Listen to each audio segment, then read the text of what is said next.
Sabay-sabay po nating basahin ang Aklat ng Mga Awit, chapters 120 to 121.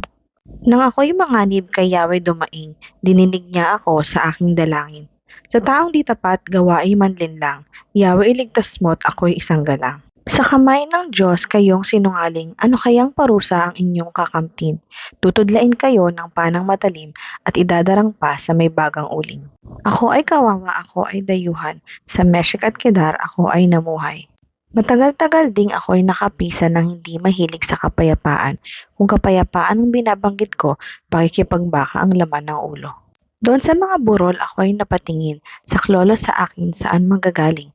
Ang hangad kong tulong kay Yahweh magmumula, sa Diyos na lumikha ng langit at ng lupa. Di niya ako hahayaang mabuwal, siya'y di matutulog, ako'y babantayan.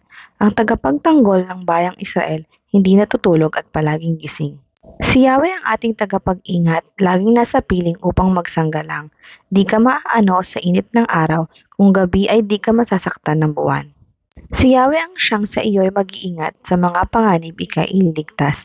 Si Yahweh ang siyang sa iyo ay mag-iingat, saan man naroon ika'y iingatan, di ka maaano kahit na kailan.